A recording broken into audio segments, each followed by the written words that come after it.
Welcome to my breakdown and prediction video for this fantastic event, which is Mairis Briedis vs Yuniel, the KO Dr. Dorticos, the IBF and WBC cruiserweight unification fight. For those who don't know me, I'm regularly doing the fight breakdowns and predictions, as well as recreating the moves and skills of the best past and present boxers on the video. So if these are the things you're looking for, I'll appreciate you subscribing and hitting the like button. And you can find the link for the playlist with my breakdowns and predictions for the other upcoming and past fights that I'm constantly updating and adding the new ones in the description, in the pinned comment and at the end of the video. Now to the breakdown. The moment when this fight was announced, my first impression was that Mairis Briedis has almost never been looking as dominant in his victories like Yuniel Dorticos has, meaning winning by a big margin against the other top-level opponents he fought.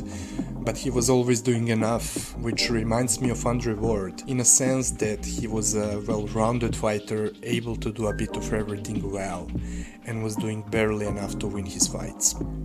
And I was wondering, why are so many people convinced Briedis is going to win, until I reminded myself of both of their styles by rewatching their previous fights in detail. When it comes to Briedis, he's a complete fighter, compact and very tough, but can get very dirty as well. His skills of punching on the way to the clinch, right before clinching the opponent, are pretty apparent. He is very good at occupying the opponent with punches while using the lateral movement till he steps to the blind angle and throw punches from there.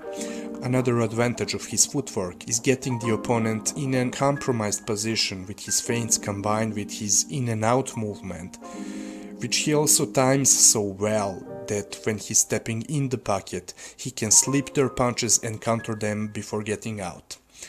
Or he can make them come to him and step in with a punch and counter them that way. But he doesn't stop there and doesn't only time them in order to counterpunch, but also to get and stay on the inside or even clinch. He's a good counterpuncher and has a very good and educated footwork. Mairis Briedis is fighting on a home turf in Riga, Latvia, and it means that any possible close fight would almost certainly be ruled in his favor. All you have to do is remind yourself of his semi-final fight of the previous season of the Cruiserweight World Boxing Super Series against Alexander Usyk, which took place in the same arena. Although he gave Usyk a very tough fight by making Usyk lead the action and waiting for Usyk to come to him, since Alexander Usyk isn't as effective stalking his opponents as he is when they're coming at him.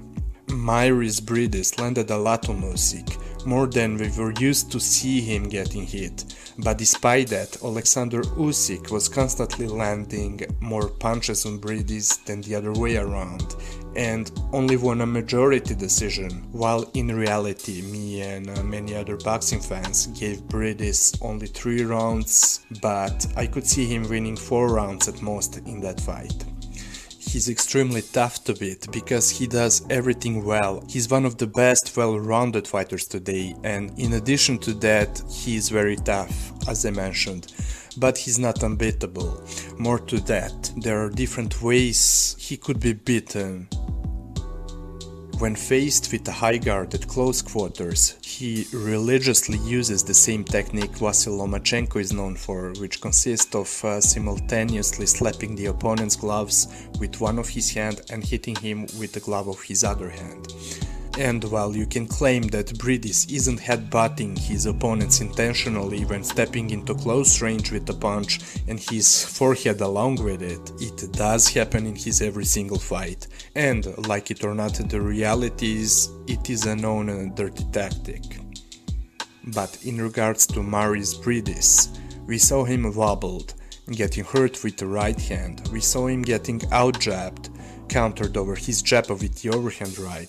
We saw him getting outworked, we saw him getting countered, we saw him being kept ineffective with the use of distance control or with the use of angles and lateral movement. I saw that Mikelian was hitting him when leading with the right hand and also countering him with it while making him come to him. And Mikelian wasn't the only one landing the right hand on him, Duradola and the others have as well, and Briedis gets touched by jabs as well. Considering the matchup between the tendencies of both fighters, Dorticos is probably going to keep the range and certainly try to prevent Mairis from getting to short range and clinching. He's probably going to look to land the 1-2s from long range and try to set the overhand right counter from time to time. Based on my prediction that Mairis Briedis would be looking to get on the inside because Dorticos is at his deadliest when he has the room for his punches, it's kinda hard to predict who between them two is going to take control of the center of the ring, because while Dorticos would be looking to prevent Briedis from getting on the inside just like Briedis was doing it against Duradola, who's by the way another one that needs the space in order to punch. But on the other hand, Dorticos is used to pressure his opponents, and that is something that's natural for him as a fighter. So despite the things I mentioned, I still find it hard to imagine Dorticos fighting off the back foot in this fight. As I said, Yuniel Dorticos' main weapon are his straight punches, mainly the simple 1-2 combo. He has a huge power and is doing a very nice job of moving his head offline when throwing the straight right hand, and that straight right hand of his is technically very good, as he gets the full leverage of that punch as he twists the ball of his right foot, his hips and shoulders when he throws it. But at the same time, his 1-2s are not very difficult to predict, to see and counter, notably because his straight right is very telegraphed most of the time, which Murat Gassiev showed us in their fight, as he took his time to get Dorticos' timing down and started countering him from the mid-round zone. And the counter punching was exactly how he dropped him the first time. Dorticos' jab isn't that hard to get countered with untelegraphed, snappy jabs of his opponents neither. And the Dorticos he can get dirty as well, pulling the opponent's neck down with one glove and hitting them with the other one. Sometimes he follows his 1-2s with a jab to finish those combos as a defensive measure to safely recreate the distance between him and his opponents. He likes to vary the right hand and sneak it to the body, often in a form of the right uppercut downstairs. He's skilled at cutting off the ring, so because of it Mairis Briedis would have that against him in case his lateral movement isn't on point that night. The Gassiev fight showed us he's very tough and has an iron chin, but there is no way to break down Yuniel Dorticos' really huge power and toughness than just make you aware of them. In his fight against Murat Gassiev, based on the punishment he was taking from such a huge and compact puncher, he showed us a very sturdy chin. I was even worried if all the punishment he took in that fight would lower his punch resistance.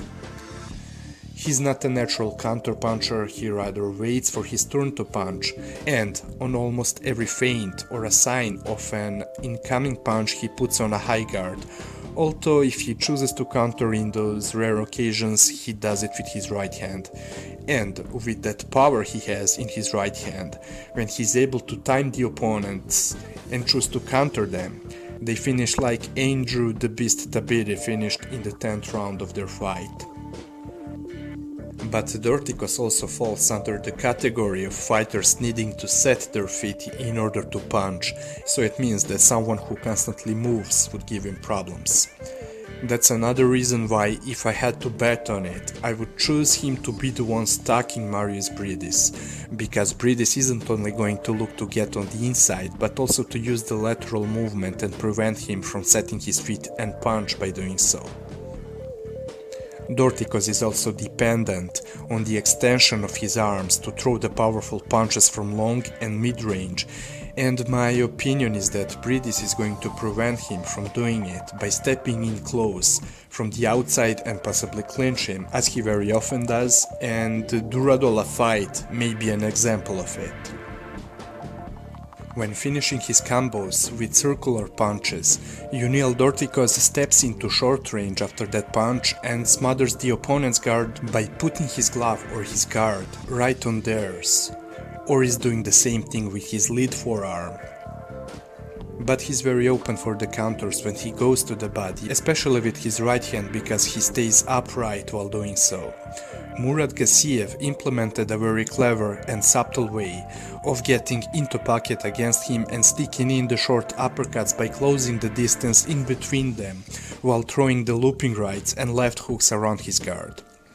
In that fight, Dorticos was usually aware just enough to try to block just the first looping punch around his guard, but would forget to block the following one. Same goes for Murat Gassiev attacking him from the angles by jabbing to make Dorticos put up a high guard in front of his face, while Gassiev was placing his right foot on the outside of Dorticos' lead foot and throwing the looping right hand around his guard from there. Mairis Briedis is extremely good at it as well, so I can definitely see him implementing the same tactics.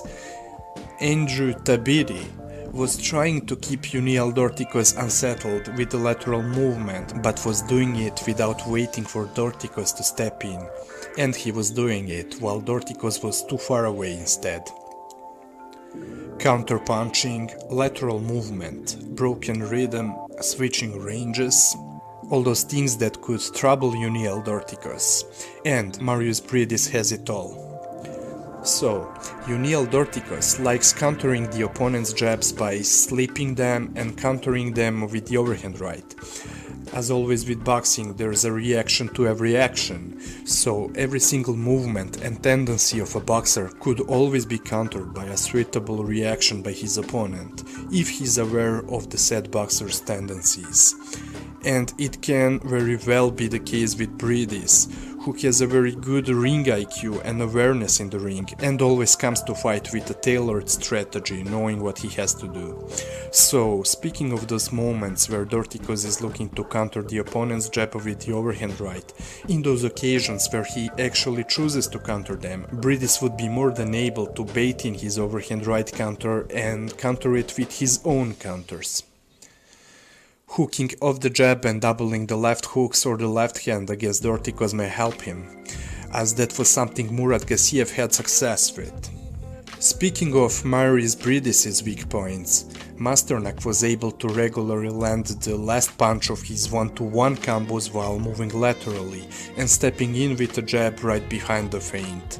So, finishing combos with his jab as he regularly does, and of course looking for the openings for his right hand, is something that Dorticos is going to be constantly looking for.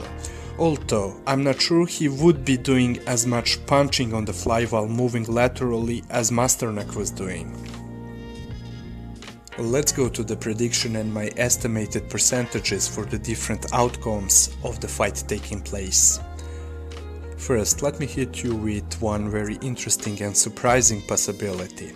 The possibility of the disqualification happening. This doesn't occur often, but if you're aiming for it, this clash between Briedis and Dorticos can be promising, based off both fighters' tendencies to fight dirty. But I would personally never bet on it, as I would be betting conservatively and systematically and looking to get the right picks in the long run than just trying to get lucky. But please tell me if I'm wrong with my way of thinking down below, because I'm still learning about the betting side of boxing. And also, the fight taking place in Riga, Latvia probably means the referee would not sanction the illegal tactics in the ring. Okay, so I'm going to the next one. Even with both boxers having iron chins, we saw both of them getting hurt, and in order for the knockout to happen, the skills of both fighters have to come into place, where one fighter is going to be able to exploit the weak points of the other boxer by putting himself in a position to land on the other boxer as often as possible. Because even when your opponent has an iron chin, if you're able to put yourself in a position to land something meaningful on him as often as possible, there is a good chance of him going down, and both Briedis and Dorticos carry respectable punching power to do it. Judging by the skills of both of them that I'm aware of and that I described here today, I'd say both of them stand a chance of winning the fight by stoppage, but Briedis has more tools in the bag to constantly put himself in a position to hurt Dorticos, despite Dorticos having bigger punching power than him. However, I estimate that this fight has around 40 to 46% chance of it being finished by stoppage versus 54 to 60% chance of it going full 12. And if the stoppage happens, I doubt it would occur in the first 6 or 7 rounds. I'm giving Mairis Briedis 57 to 60% chance of winning the fight versus 40 to 43% chance for Yuniel Dorticos.